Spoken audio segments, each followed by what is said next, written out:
یعنی باقی کام کرنے کے لیے جیسے نماز ہے یا قرآن ہے تو اس کے لیے پھر آپ کو ایک ایفرٹ کرنی پڑتی ہے. خالی سبحان اللہ الحمدللہ اللہ اکبر پڑھنے میں تو آپ کو کوئی ایفرٹ بھی نہیں کرنی، صرف زبان ہلانی ہوتی ہے. اور انسان اگر اس چیز کا عادی ہو جائے اللہ کے ذکر کا تو پھر اس کی زبان بری باتوں سے بھی پاک رہتی ہے اور اس کی زبان سے اچھے الفاظ ہی نکلتے ہیں. اور یہ جو ہم نے اپنے اوپر ایک ڈسپلن کے لیے پابندی لگائی تھی کہ کم از کم 100 دفعہ استغفار دن میں کرنی ہے، کم از کم 100 دفعہ سبحان اللہ پڑھنا، ٹھیک ہے، لیکن اس کا یہ مطلب نہیں کہ 100 دفعہ گنتی پوری ہوگی تو اب اس کے بعد کوئی پابندی لگ گئی یا آگے بس دروازہ بند ہے اور اس سے آگے نہیں جا سکتے. اتنا تو منیمم کریں ہی، یعنی اپنے آپ کو پابند کریں. کیونکہ جب انسان کسی بھی کام کے لیے اپنا ٹارگٹ سیٹ کر لیتا ہے نا کہ آج دن میں یہ کام میں نے اتنی دفعہ کرنا ہے یا فلاں اور فلاں کام، آپ کی ٹو ڈو لسٹ ہوتی ہے، تو آپ پھر اس کو چیک کرتے رہتے ہیں کہ ہاں یہ کام ہو گئے. اور اگر آپ نے کوئی ٹارگٹ نہیں سیٹ کیا ہوا، ہاں میں کروں گی تو پھر وہ کام نہیں ہو پاتا.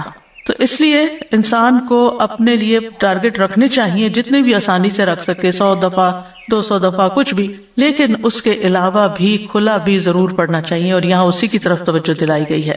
امام ابو عمر ابن الصلاح سے پوچھا گیا کہ ذکر کی وہ کتنی مقدار ہے جس کو کرنے کے بعد انسان ان لوگوں میں شامل ہو جائے جو کثرت سے اللہ کا ذکر کرنے والے ہیں. قرآن مجید میں آتا نا وَالذَّاكِرِينَ اللَّهَ كَثِيرًا وَالذَّاكِرَاتِ أَعَدَّ اللَّهُ لَهُم مَغْفِرَةً وَأَجْرًا عَظِيمًا، کہ جو بہت زیادہ اللہ کا ذکر کثرت سے کرتے ہیں، مرد ہیں عورتیں ہیں، اللہ نے ان کے لیے بہت بڑا اجر تیار کر رکھا ہے اور بخشش عطا کرے گا اس کو. یعنی وہ پھر کیا ہے، یعنی کتنا کرے کہ ہم ایسے خوش قسمت لوگوں میں شامل ہو جائیں. انہوں نے کہا کہ اگر وہ نبی صلی اللہ علیہ وسلم سے ثابت شدہ اذکار پر ہمیشگی کرتا ہے، ثابت شدہ یعنی جو پروون ہے، سنت میں موجود ہے، تو وہ ان لوگوں میں شمار ہوگا جو مرد اور عورتیں اللہ کا کثرت سے ذکر کرتے ہیں. وَسَبِّحُوهُ بُكْرَةً وَأَصِيلًا، اور اس کی تسبیح بیان کرو صبح اور شام. تسبیح کا مطلب ہے اللہ تعالیٰ کی ذات کو ان تمام صفات اور افعال سے پاک بیان کرنا جو اس کے لیے جائز نہیں، یعنی اللہ کو ہر عیب سے پاک بیان کرنا. آپ دیکھیے کہ شیطان جو ہے نا وہ انسان کا دشمن ہے، اور شیطان انسان کے دل میں اللہ تعالیٰ کے بارے میں کوئی نہ کوئی بدگمانی ڈال دیتا ہے، کوئی نہ کوئی ایسے خیالات ڈال دیتا ہے کہ جو انسان کی عقل نہیں بھی مانتی اور اس کو پسند نہیں بھی آتے، لیکن وہ خیال گزر جاتے ہیں، آتے ہیں اور چلے جاتے ہیں، جن کو وسوسے کہا جاتا ہے. اور اس کا شکار ہر انسان ہوتا ہے کسی نہ کسی درجے پر. سورۃ قاف میں اللہ تعالیٰ فرماتے ہیں وَنَعْلَمُ مَا تُوَسْوِسُ بِهِ نَفْسُهُ، اور ہم جانتے ہیں جو اس کا نفس اس کو وسوسے ڈالتا ہے. انسان کے اندر جو اندر سے اٹھتے ہیں یا شیطان کی ڈالی ہوئی نجاست ہوتی. اب اس کا توڑ کیا اب انسان پریشان ہو کے بیٹھا رہے؟ کچھ لوگ بے حد پریشان رہتے ہیں کہ ہمیں وسوسے آتے ہیں. وسوسے ہر ایک کو آتے ہیں، لیکن ان کا پیچھا نہیں کرنا چاہیے اور ان کو جھٹک دینا چاہیے. جیسے آپ کہیں سے گزر رہے، آپ کے کپڑوں پہ گرد و غبار پڑ گیا تو آپ کیا کرتے ہیں؟ جھٹک دیتے ہیں. بس وسوسوں کو جھٹکتے چلے جائیں، ان کو ٹھہرنے نہ دیں. دوسرا یہ ہے کہ اللہ سبحانہ تعالیٰ کی تسبیح بیان کریں کہ اللہ تعالیٰ یہ جو برے خیالات آتے ہیں آپ ان سب سے پاک ہیں. تو تسبیح اس کا علاج ہے، تسبیح اس کا اینٹیڈوٹ ہے. اور پھر خاص طور پر بکرتم و اصیلا، پہلے پہر اور پچھلے پہر، دن کے ابتدائی حصے میں اور دن کے پچھلے حصے میں. بکرا کا لفظ جو ہے یعنی عام طور پر علماء اس کو سورج نکلنے تک کے وقت کو بکرا کہتے ہیں، اس کو یوں ڈیفائن کیا گیا. اور اصیلا جو ہے عصر اور مغرب کا درمیانی وقت ہے، یعنی قبل طلوع الشمس و قبل غروبها، سورج نکلنے سے پہلے اور سورج غروب ہونے سے پہلے کا وقت جو ہے یہ اذکار کا وقت ہے. اور سبحوہ میں بعض علماء نے سبحہ کا مطلب یہاں نماز فجر اور نماز عصر بھی لیا ہے. تو ذکر کے بعد تسبیح کو خاص طور پر الگ سے بیان کیا گیا. دیکھیں آیت کے پہلے حصے میں کیا ہے، اذکروا اللہ ذکرا کثیرا، کثرت سے ذکر کرو، تسبیح اس کے اندر شامل ہے، لیکن پھر اس کو الگ سے بیان کیا گیا وسبحوہ یعنی تسبیح کرو، اس لیے کہ باقی اذکار پر اس کی فضیلت ہے. یعنی تسبیح کی خاص فضیلت ہے. یعنی کچھ ذکر ہوتے ہیں نا کہ جس میں انسان اللہ تعالیٰ کو یاد کرتا ہے، اللہ تعالیٰ کی بڑائی بیان کرتا ہے، اللہ تعالیٰ کی تعریف بیان کرتا ہے، وہ بھی بہت اچھی بات ہے. اور کچھ ذکر ایسے ہیں کہ جن میں انسان اللہ تعالیٰ کو ہر عیب سے پاک قرار دیتا ہے. تو تعریف مکمل ہی نہیں ہوتی، ذکر مکمل ہی نہیں ہوتا جب تک آپ تسبیح نہ کریں. تو تسبیح اس کا ایک لازمی حصہ ہے. اور پھر خاص طور پر اس لیے بھی کہ جیسے یعنی صبح شام وقت بھی بتا دیا گیا کہ تسبیح کا زیادہ اچھا وقت جو ہے یا مناسب وقت صبح اور شام ہے، کیونکہ یہ اوقات اپنے اندر ایک خاص فضیلت رکھتے ہیں. صبح کا وقت یہ برکت کا وقت ہے، اور والعصر عصر کے وقت یہ اللہ نے قسم کھائی ہے. ادھر فجر کی والفجر ولیال نشر، اور ادھر عصر کی والعصر ان الانسان لفی خسر. وہاں پر انسان کو ایک دن مل رہا ہوتا ہے اور عصر کے وقت دن ہاتھ سے جا رہا ہوتا ہے، انسان خسارے میں پڑ رہا ہوتا ہے، لوز کر رہا ہوتا ہے، ایک چیز ہاتھ سے چھٹ رہی ہوتی ہے. تو جس وقت کوئی نعمت مل رہی ہے اس وقت بھی اللہ کو یاد کرو، اور جس وقت کوئی نعمت جا رہی ہے اس وقت بھی خاص طور پر اللہ کو یاد کرو. ان اوقات میں اگر انسان اللہ تعالیٰ کو یاد کرتا ہے تو پھر ڈپریشن کا شکار نہیں ہوتا. یہ ذکر اس کے دل کو اسٹرینتھن کرتا ہے، اس کو قوت عطا کرتا ہے. اور یہ دو اوقات جو ہوتے ہیں ان میں ذکر تھوڑا سا مشکل بھی ہوتا ہے، کیونکہ آپ دیکھیں کہ فجر کی نماز پڑھنے کے بعد جو نیند کا آپ کے اوپر خاص طور پہ راتیں آج کل بہت چھوٹی ہیں، تو اس وقت اپنے آپ کو روک کر رکھنا اور بٹھا کر، خاص طور پر اگر آپ کو اشراق پڑھنے کی عادت ہے تو وہ سارا وقت یعنی آپ اسٹرگل کر رہے ہوتے ہیں کہ سوتے جاگتے گزار رہے ہوتے ہیں کہ آپ سوئیں نہیں اس وقت، کیونکہ بہت زیادہ برکت کا وقت ہے. یعنی کوئی معمولی اجر ہے کہ پورے حج اور عمرے کا ثواب اگر انسان فجر کی نماز پڑھ کے اپنی جگہ پہ بیٹھا رہے اور ذکر اذکار کرتا رہے اور پھر سورج نکلے اور پھر 2 رکعت پڑھ لے تو اتنا زیادہ اجر و ثواب. تو یہ اجر و ثواب ایسے مفت میں نہیں ملتا. اللہ تعالیٰ کو پتا تھا کہ یہ وقت بندوں پہ کتنا بھاری ہوگا. اور اسی طرح عصر کا وقت کام کاج کا وقت ہوتا ہے، دن جا رہا ہوتا ہے، انسان اپنے کام سمیٹ رہا ہوتا ہے، جیسے خاص طور پر جو لوگ جابس پر ہوتے ہیں یا بزنس میں ہوتے ہیں تو وہ آفٹرنون میں یعنی پھر تھکان کا شکار ہو جاتے ہیں سارا دن کام کرنے کے بعد، تو کچھ لوگ اس وقت آرام کرنے لگتے ہیں، تو وہ وقت بھی بڑا قیمتی وقت ہے. لیکن یاد رکھیے کہ ان افضل اوقات کے علاوہ سارا دن بھی اور کسی بھی وقت ذکر کرنا باعث فضیلت ہے.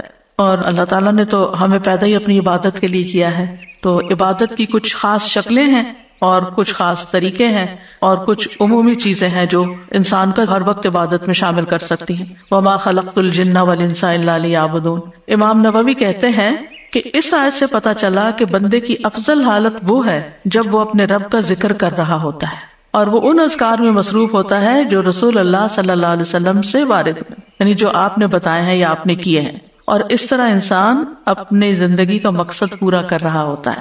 اس کے علاوہ ہم دیکھتے ہیں کہ تمام مخلوقات اللہ کا ذکر کرتی ہیں. تسبح لہ السماوات السبع، 7 آسمان اللہ کی تسبیح بیان کرتے ہیں. کبھی ہمیں خیال نہیں آیا آسمان کی طرف دیکھتے ہوئے کہ یہ تسبیح کر رہا ہے، اور یہ نہیں 7 کے 7 کر رہے ہیں. والارض، یہ زمین جس پہ ہم چلتے ہیں، جس پہ ہم چیزیں اگاتے ہیں اور جس پہ گھر بناتے ہیں، یہ زمین بھی اللہ کی تسبیح بیان کرتی ہے. وَمَن فِيهِنَّ، اور جو مخلوق ان کے اندر ہے، آسمان و زمین کے بیچ میں یا زمین کے اندر، چھوٹے چھوٹے کیڑے مکوڑے، ہر چیز، بڑے بڑے آبجیکٹس، سبھی تسبیح کرتے، چرند پرند حیوان انسان. پھر فرمایا وَإِن مِّن شَيْءٍ إِلَّا يُسَبِّحُ بِحَمْدِهِ، اور کوئی چیز نہیں مگر وہ اس کی حمد کے ساتھ اس کی تسبیح کرتی ہے. وَلَٰكِن لَّا تَفْقَهُونَ تَسْبِيحَهُمْ، لیکن تم ان کی تسبیح کو سمجھتے نہیں ہو، یعنی ان کی اپنی زبانیں، ان کی اپنی بولیاں ہیں. انہو کان حلیما غفورا، بے شک وہ ہمیشہ سے بے حد بردبار، نہایت بخشنے والا ہے. داؤد علیہ السلام کے بارے میں ہم جانتے ہیں کہ ان کے ساتھ پرندے اور پہاڑ تسبیح کیا کرتے تھے. وسخرنا مع داؤد الجبال یسبحن والطیر، ہم نے داؤد کے ساتھ پہاڑوں کو مسخر کیا جو تسبیح کرتے تھے. فرشتے تسبیح کرتے ہیں. والملائکۃ یسبحون بحمد ربہم ویستغفرون لمن فی الارض، فرشتے اپنے رب کی حمد کے ساتھ تسبیح کرتے ہیں اور زمین والوں کے لیے بخشش کی دعائیں کرتے ہیں. حاملین عرش جو ہیں وہ خاص طور پر اللہ کا ذکر کرتے ہیں. ان سب میں آپ دیکھیے، چاہے زمین آسمان کی ہر چیز ہو، چاہے فرشتے ہوں، چاہے پیغمبر ہوں، سب کے ساتھ تسبیح کا لفظ آ رہا ہے کہ تسبیح کرتے ہیں. یعنی خالی ذکر نہیں آیا بلکہ تسبیح آیا ہے. تو اس سے بھی تسبیح کی فضیلت پتہ چلتی ہے. سبحان اللہ و بحمدہ سبحان اللہ العظیم، تسبیح بیان کرنا یعنی اللہ تعالیٰ کو ہر عیب سے پاک قرار دینا کہ اس میں کوئی نقص نہیں، کوئی کمی نہیں، وہ پرفیکٹ ہے، کوئی عیب نہیں، اس کا کوئی فیصلہ غلط نہیں، اس کا کوئی حکم، اس کا دین، ہر چیز صحیح ہے، جو بھی اس نے بنائی ہے پرفیکٹ بنائی ہے. تو الذین یحملون العرش ومن حولہ یسبحون بحمد ربہم، جو فرشتے عرش اٹھائے ہوئے ہیں اور جو اس کے ارد گرد ہیں، سب اپنے پروردگار کی حمد کے ساتھ اس کی تسبیح کر رہے ہیں، یعنی سارے کے سارے تسبیح کرتے ہیں. اور جہاں تک ذکر کا تعلق ہے تو قرآن مجید میں ذکر کا لفظ بھی آتا ہے، یعنی عمومی ذکر، تسبیح کے علاوہ جو بھی ذکر ہو، اللہ اکبر ہو، الحمدللہ ہو، لا الہ الا اللہ ہو، یا اور جو اذکار ہمیں بتائے گئے ہیں صبح شام کے. تو دیکھیے کہ مومنوں کی جو مختلف صفات بیان ہوئی ہیں ان میں صرف ذکر کے ساتھ کثرت کا لفظ آیا ہے، سورۃ الاحزاب کی آیت نمبر 35 ہے نا، ان المسلمین والمسلمات والمؤمنین والمؤمنات والقانتین والقانتات والصادقین والصادقات والصابرین والصابرات والخاشعین والخاشعات والمتصدقین والمتصدقات والصائمین والصائمات والحافظین فروجهم والحافظات والذاکرین اللہ کثیرا والذاکرات. یعنی ساری صفات اپنی جگہ ہیں کہ وہ مسلمان ہیں، مومن ہیں، فرما بردار ہیں، سچے ہیں، صبر والے ہیں، عاجزی کرنے والے ہیں، صدقہ کرنے والے ہیں، روزہ دار ہیں، اپنی شرمگاہوں کی حفاظت کرتے ہیں اور اللہ کا کثرت سے ذکر کرتے ہیں. تو اس سے بھی اندازہ لگائیں کہ ذکر کی کتنی اہمیت ہے کہ ذکر میں کثرت چاہیے. باقی چیزیں تو اپنے اپنے وقت پر ہوں گی، لیکن اللہ کے پسندیدہ وہ ہیں جو ذکر میں کثرت کرتے ہیں. جیسا کہ سورۃ آل عمران میں آتا ہے الذین یذکرون اللہ قیاما وقعودا وعلی جنوبہم، جو اللہ کو یاد کرتے رہتے ہیں کھڑے بھی، یعنی کچھ کام ہم کھڑے ہو کے کرتے ہیں، کھڑے ہو کے تھک جاتے ہیں تو وقعودا بیٹھ جاتے ہیں اور پھر لیٹ جاتے ہیں. تو چاہے کھڑے ہوں، چاہے بیٹھے ہوں، چاہے لیٹے ہوں، وہ ذکر نہیں چھوڑتے، ہر حال میں ذکر کرتے رہتے ہیں. یہ ان کی صفت ہے. یعنی ذکر کے لیے صرف کوئی وقت یا جگہ مخصوص نہیں ہے بلکہ ہر حال میں. اور پھر جو اس کا اجر ہے، نبی صلی اللہ علیہ وسلم فرمایا کیا میں تمہیں تمہارا بہترین عمل نہ بتاؤں جو تمہارے مالک کے نزدیک اچھا اور پاکیزہ عمل ہے اور تمہارے درجات میں سب سے زیادہ بلند ہے؟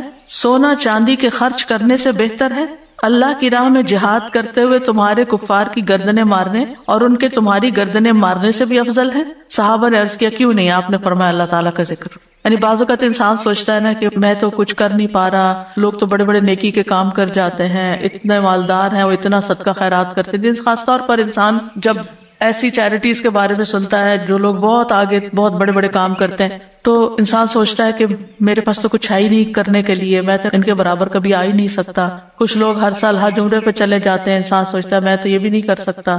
اسی طرح کچھ لوگ اور بڑے بڑے کام کر رہے ہوتے ہیں، خدمت خلق کے بڑے کام کر رہے ہوتے ہیں. آپ کبھی کبھی پڑھتے ہیں نا کہ مخصوص شخصیات کے بارے میں، اس نے اتنے ہزار لوگوں کو مسلمان کیا، انسان سر پکڑ کے بیٹھ جاتا ہے کہ ہم نے تو ایک کو بھی نہیں شاید کیا.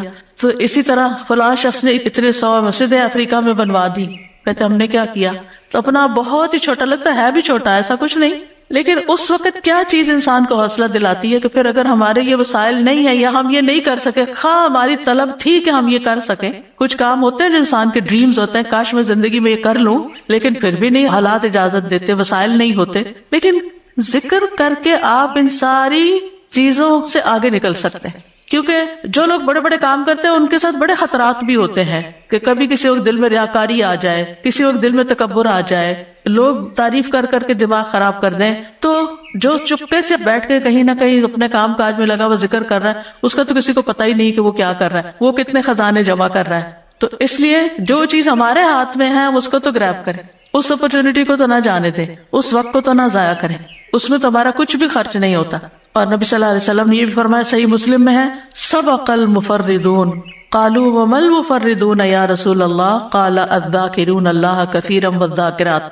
اچھا یہاں نوٹ کریں کہ ذکر کرنے والوں میں عورتوں کے نام بھی ساتھ ساتھ ہیں، کہ یہ صرف مردوں کے لیے نہیں ہے، عورتیں بھی اس میں شامل ہیں.